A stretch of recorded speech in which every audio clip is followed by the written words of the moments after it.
Welcome to Canada's podcast. Hello, I'm Mario Toneguzzi, managing editor of Canada's podcast. Joining me today on Calgary's podcast is Todd Sloan, principal and creative director of TAG Advertising. Thanks for joining us today, Todd.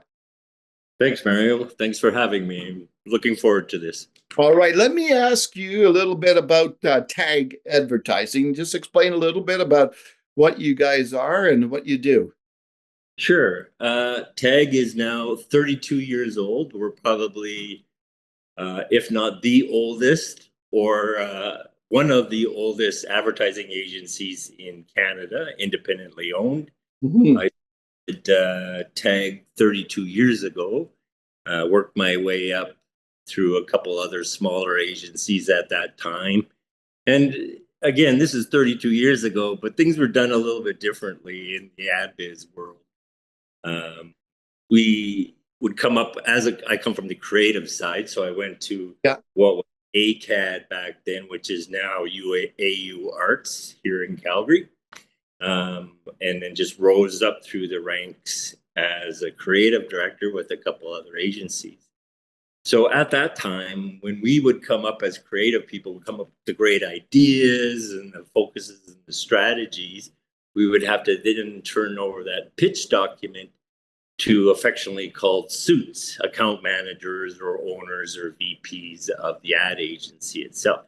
So we were sort of kept in the back room and throwing a pork chop over the wall every once in a while just to keep us going with all those great ideas. And then we would have to turn that over to others to pitch to the client. Yeah. So, as a creative person, it became very frustrating to have the team come back from after the pitch. And, we're all excited as creative people. How did it go? Did you sing and dance and explain the strategy? And they just said, well, the client didn't really understand it, didn't get it. So we're gonna have to go back to the table and figure things out. So again, that became very frustrating as a creative person, not to be in the room to present our own ideas. True. When I started TAG 32 years ago, I flipped that around. I would always have the creative people present to the client directly in the boardroom of their ideas and their strategies. And, things have changed over the 32 years and things are done more like the creative people actually presenting the work directly to the clients. And that became very successful for us in the early days. We were considered, the young hot shop of Western Canada for a while there. In the first 5 years, we were won the Ernst & Young Nesbitt Burns Entrepreneur of Western Canada Award, which was great, and it was satisfying, right? And being an owner, but coming from the creative side, it was nice to know that I can also run the business. Run it financially sound. We've done exceptionally well over those years. We've attracted a wide range of clients, everything from local, regional, some national accounts, and a couple international accounts. So tell me a little bit about your background, Todd. How did you get involved in this this industry, and more the why? Like, what attracted you to this whole field? Yeah, well, in my high school days, I've always been interested in art, and I also paint and sculpt on the side. Cool. I'm glad I have a second career as owning an ad agencies, because that's a tough struggle being an artist. So I realized that early on in high school days that I liked art and being creative and coming from the fine arts side, I realized that might be a bit of a challenge making a living at it. So these two chaps from what was called ACAD then, the University of the Arts, came to our high school and did a little presentation on advertising and graphic design. Oh. And And they said if you work hard and become successful, you'll do really well on that side of being artistic. So it was great. Yeah. You get to be creative, you get to be artistic, and if you do well, you can sustain a living from it. So then of course, I enrolled in AU Arts, did my program there, and it was great. I had a wonderful time, learned a lot. And then again, I started TAG after working at a couple of smaller agencies as soon as I got out of school. Oh, so this is something that's always intrigued me is the creative person who becomes a businessman or businesswoman. Tell me a little bit about that. It's a transition, but it's not because you're kind of doing both, right? And was that a difficult thing for you? It can be. It's great fun to be wild and creative and coming up with all these wacky ideas. And then, as you said, is the flip side of that is running a business. Yeah. And sometimes it can be two totally different mindsets. You have to make sure you hire the right people and you take care of them. So more and more, you're doing a little more H&R every year. Yeah. Of taking care of staff and making sure the business is running securely and soundly, and not so much time focused on the creative. So I knew early on that I had to not only run TAG as a solid business, but of course attract very creative and talented people to do the creative and the strategy behind TAG. So over the years, we've attracted some great recruits, from art directors to writers to production artists, and it's been a good go. Canada's podcast is your gateway to success in the world of entrepreneurship. Start listening today. canadaspodcast.com. Subscribe now. So what, like today, do you find that you still have enough time to do the creative side, or does the business side take over a lot of your time? Maybe talk a little bit about that. Well, I still love being involved in the creative briefs and the challenges the clients have for us. But you're right. Less and less time of my focus is actually producing the creative, and it's more of the strategy, helping the client build their business as an entrepreneur themselves. How do I make their business grow? And it's more to do with business to business now instead of being creative, which is great.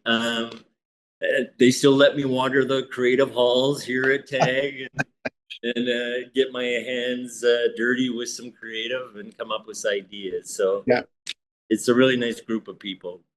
Okay. So, obviously, the business that you're in, you're helping brands, helping create brands, strong brands.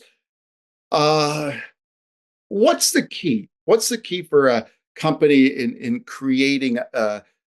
Anybody can create a brand, but I guess it's the right brand and a strong brand that's important. How do companies do that? Absolutely, and it's timing too. I mean, you're absolutely right as far as keeping awareness of what's going on in with their client base, along with what's going on in the world that we're living in, and it's changed a lot. When I started TAG, I started it in a recession, and I've been through what are we, 3 now recessions, and it's how to help clients transition through those recession times and become strong and get their brand out there and to the right audience. We've always had a philosophy around here.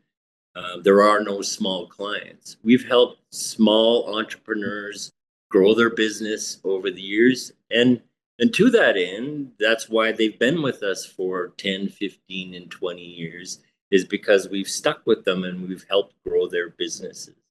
And it's always amazing to talk to other entrepreneurs and small business owners who feel we don't have enough money for marketing, or there's nothing we can do, and we don't want to do cold calls. There's a lot that can be done on a small budget, especially with the advent of social media. I mean, a cost per click doesn't cost as much as a billboard. So there's a lot that can be done if the branding is on target and the strategy is correct. There's a lot they can do for a small budget.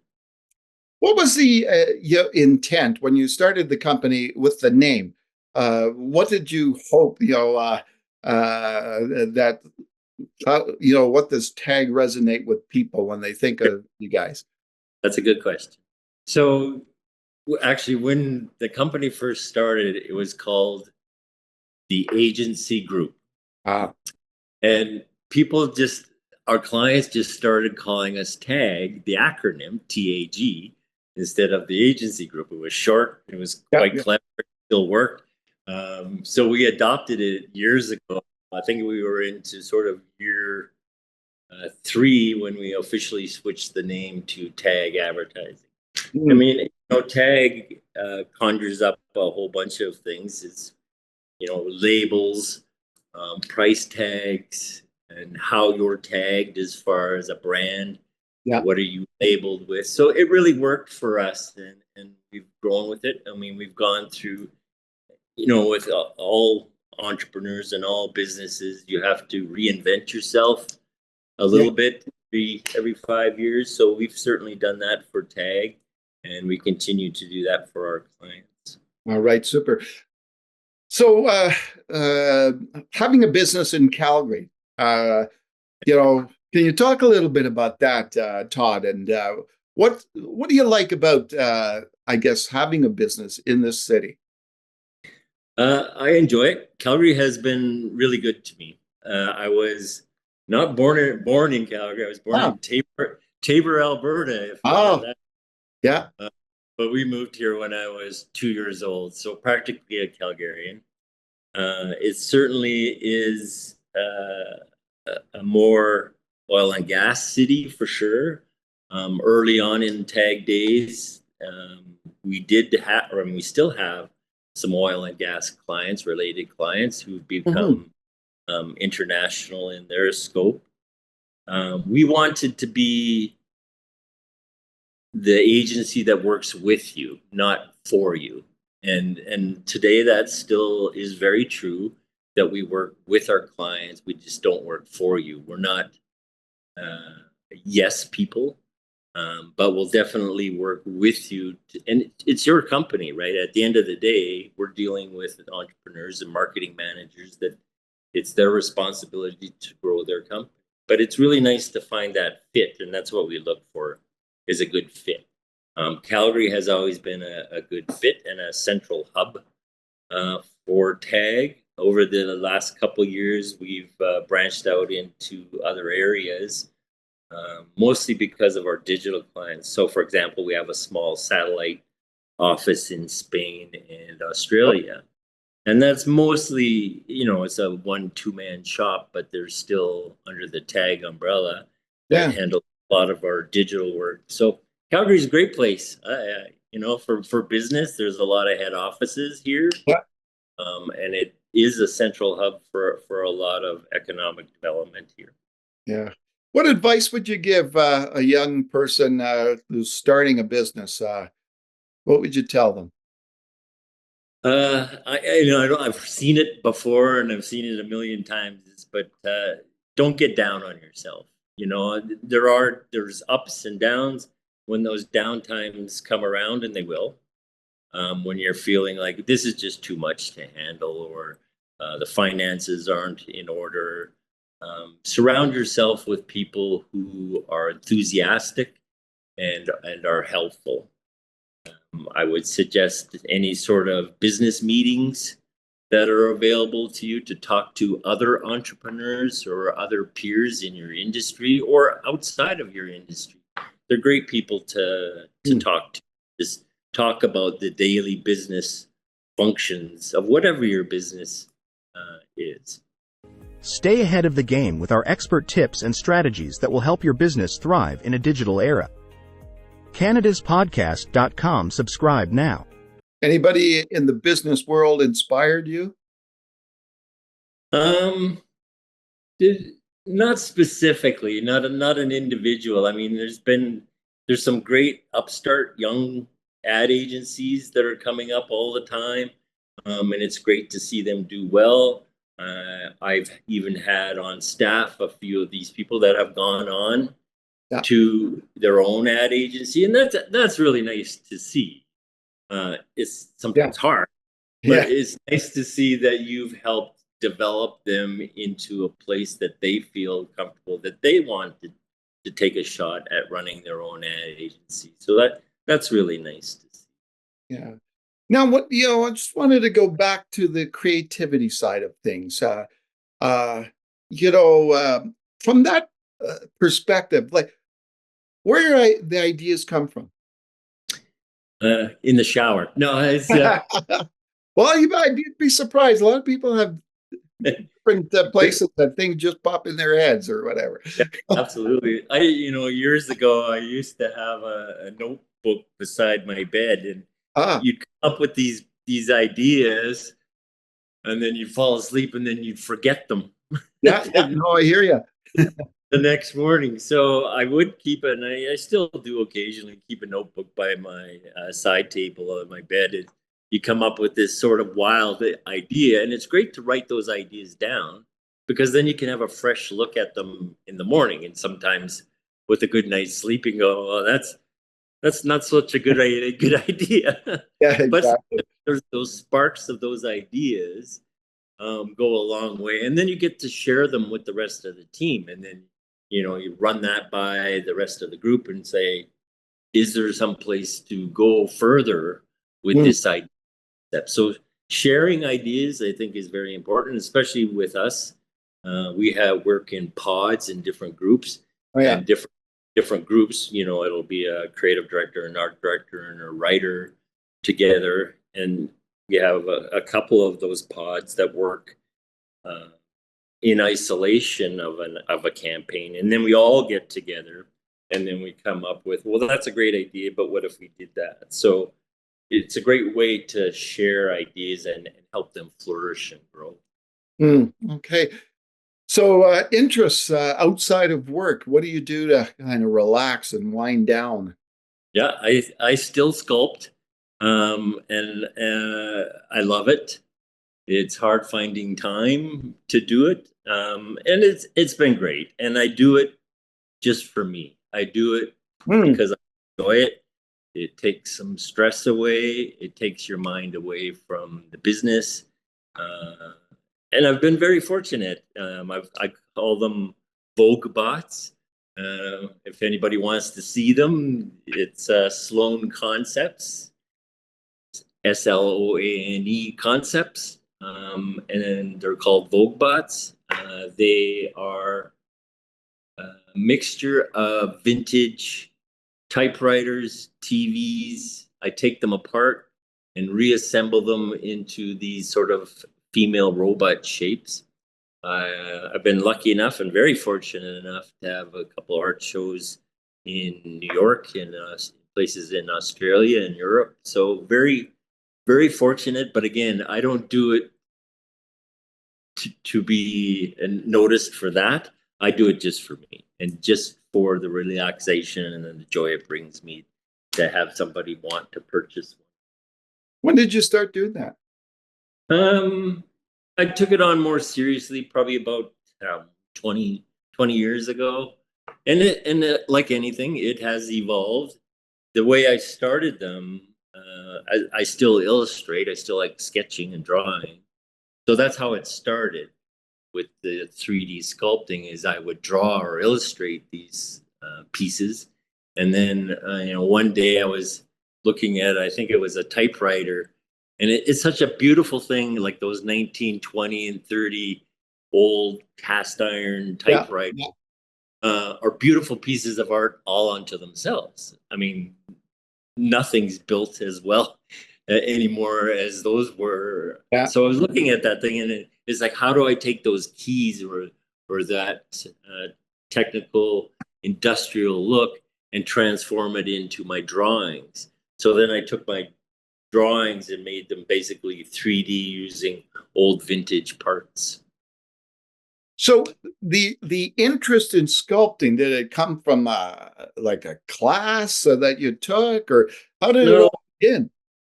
it mostly came again, I've always been creative on the creative side and enjoyed painting and drawing. The sculpting, I really enjoy it, and it just came out of uh, high school and came through college. In college, at the university, Yeah. they make you not make you, they let you take various courses your Yeah. first year. And then you have to major in, and I took advertising and graphic design in the second year. But the first year, you got to experiment with sculpting, jewelry, glass blowing, print making. So it was a great eye opener to the other mediums that were out there. So I think that's what helped lead me to sculpting. All right, wonderful. Well, thank you, Todd, for joining us today. Oh, my pleasure. Thanks for having me, Mario. Always a pleasure. All right, that was Todd Sloan, Principal and Creative Director of Tag Advertising. I'm Mario Toneguzzi, Managing Editor of Canada's Podcast with Calgary's Podcast. Thanks for joining us today.